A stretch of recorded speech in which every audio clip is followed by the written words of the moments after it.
it's probably time to introduce our favourite Labour MP, our Southern MP from Tairi, and the Soviet Socialist Republic of Ingrid Leary. Ingrid, love to have you on again. How are you? Good morning, Michael. I know where you were on Saturday. Yeah, it's pretty public in Invercargill at the meeting, the so-called meeting about youth crime, aka challenge and opportunity of what to do with a small group of youth who are causing concern in the city. Yeah, now you and the Invercargill Mayor, Nobby Clark, went head-to-head. Well, you didn't go head-to-head, but you were critical of each other on this particular issue. Just to explain, you, in the now that Liz Craig, Dr. Liz Craig, she was a medical doctor, in actual fact, stopped being a list MP for the Labour Party, you're the buddy MP for Invercargill, is that right? That's right. Okay, so that's nice and close. Who's the buddy MP for Clutha then, or Southland? Do you do that as well? No, that's Rachel Brooking. Oh, so okay. It's something both of the main parties do. I know Joseph Mooney is a buddy MP for someone. I think Rachel's Waitaki Southland. She's got her election in Dunedin. I'm lucky. I've got Tairi and only Invercargill. So that kind of makes it more manageable, and I'm really keen to shine a light on Invercargill because I always feel that the lower you go in the south, the less visible the issues are. And it's not just in Wellington, it's also because, the media's been gutted from here. We don't have standing journalists or cameras anymore from the TV networks. And so it's really important as we go further south to make sure that there's a voice in Wellington for the communities, some of whom face a lot of deprivation and probably need more of a voice than other parts of New Zealand. Yes, and that part about the media too. Just before I talk to you about your scrap with Nobby and youth justice, this morning AUT, and you'll be interested in this because of course this was your professional background before becoming a Member of Parliament. AUT, the Auckland University of Technology, have released for their 5th successive year trust levels in the New Zealand media.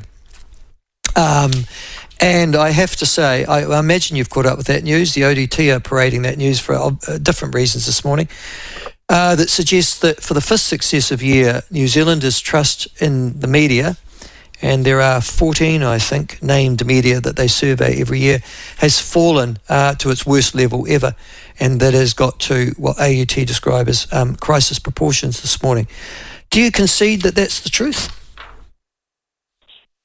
I'm not surprised by that research, and I think it's predictable given the rise of social media and the challenge to mainstream media through media platforms that often have misinformation and disinformation and conspiracy theories.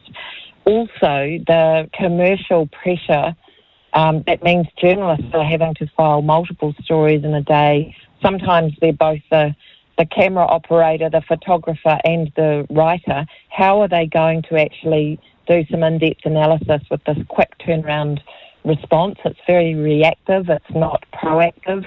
We're lucky in the south, I've always said that the ODT I think does a pretty good job in terms of having journalists still assigned to rounds who do keep the relationships within the sectors and do look for the less reactive, ongoing issues in the sector. So, for example, we've got a really good dedicated health reporter here. But lots of parts of New Zealand don't have that. So I'm not surprised by the findings. Okay. Now, one of the report authors, Dr. Greg Treadwell, said this, and I quote, "Trust in news and news outlets keeps declining, and journalists and media companies need urgently to form relationships with their audiences and with communities to rebuild that trust." Now, I've met or interviewed Dr. Greg Treadwell before, and I'd have to say that he and his group would be liberals in the proper sense of that word, wouldn't be conservatives or right-wing people, but they are identifying that the media have lost the trust of the audiences to whom they're communicating. You can't surely blame that all on Meta, Twitter and TikTok, can you? No, and I haven't. I've also mentioned the commercial pressures. I think that's a very real factor in this. I had an example of this last week where the front page of the Southland Times had the story of me commenting about some of the comments the Mayor had made about youth crime, and it mentioned that I had talked about deprivation. Actually, I talked about a whole pile of things, including youth development opportunities, some of the excellent work going on in the city, how you can turn this from a problem to an opportunity, which I have seen in places like Kawerau. And none of that was reported. And, I sort of thought, oh, well, I guess that's the reality.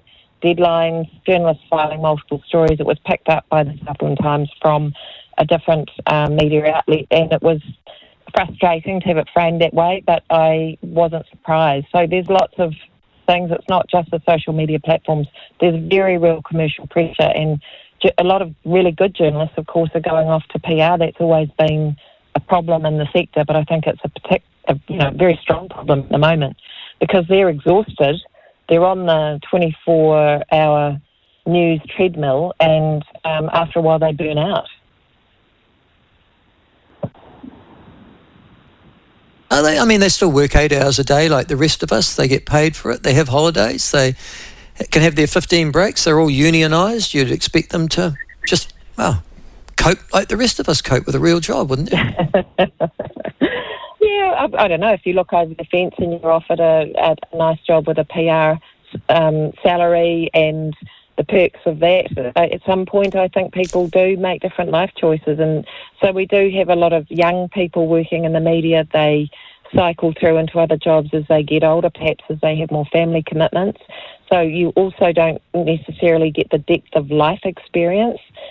When you mentioned the survey, Michael, I thought you were going to talk about the one about MPs, because I thought that was very interesting as well, the fact that there is such a small number of middle-class MPs in Parliament across all the parties, representative of a handful of sectors that's largely law, journalism, union background, and also a few farmers. And teachers. I think that's a real problem as well, that we're not really getting the representation across the broader sector in New Zealand. Yeah, no, I'll talk about that later on. I want to stay on the media for now on, Ingrid, because it seems to me that there's a fundamental disconnect between the media in this country and the public. Isn't one of the problems that there are too many left-wing journalists in this country, and therefore people of a conservative bent have given up on media and journalists because they expect bias to be recorded on a daily basis? Oh, look, I don't agree at all. And we've had this discussion before. I think it depends where you sit. I happen to think there's quite a bunch of right-wing journalists and that the media is biased more to the right, not across all platforms, but it's easy to see the bias from your own bias, if you like. And so I think everybody, both left and right, are feeling that sense that there's a lot more editorializing and opinion and the way things are framed. But I reject that the media are left-wing. Okay, well then all right, then can you, if you reject that, and I know that you like fact and empiricism to inform your judgments, so you're an evidence-based person, I'm assuming. This is the survey from Massey University of October 2022, in which journalists were asked to describe themselves.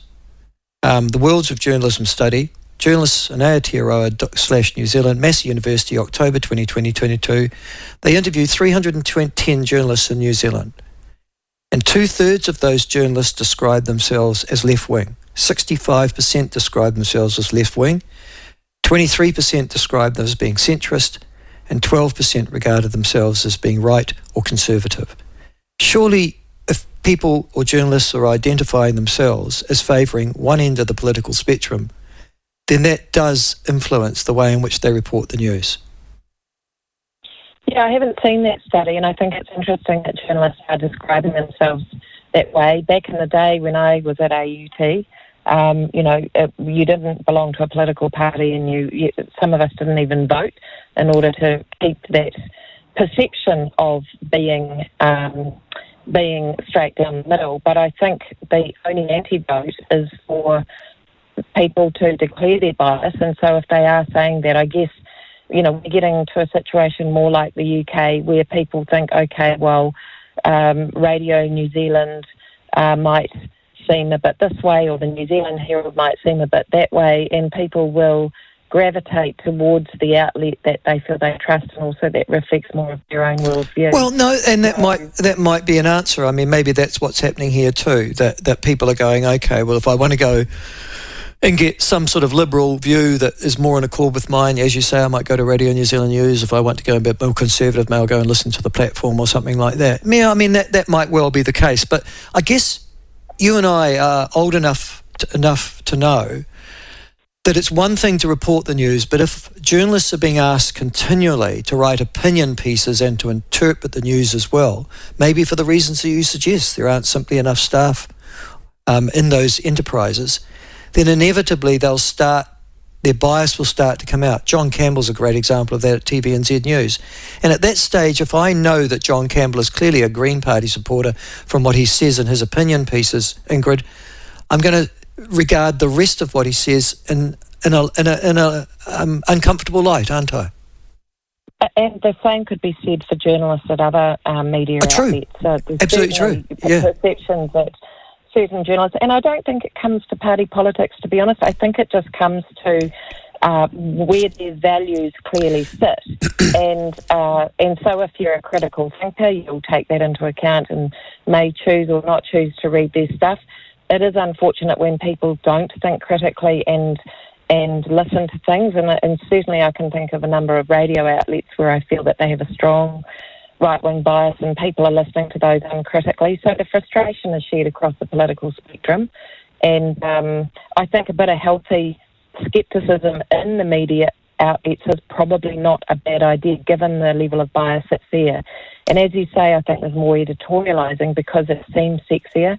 It's certainly on the TV with our political journalists. They are very much injecting their own editorial spin into it. And I heard Tova O'Brien once when she was a TV reporter defend and justify that, saying, well, she was employed as a political editor, not as a journalist. And I thought, okay, that's a fair comment. And as long as people understand that's what's happening, I guess it's fairer. But it would be very problematic if those people have a strong political bias one way or the other. And ultimately, the news outlets will lose because people will stop trusting them because they'll say, oh, that's just a mouthpiece for... Well, and this survey is perhaps pretty classic evidence of that.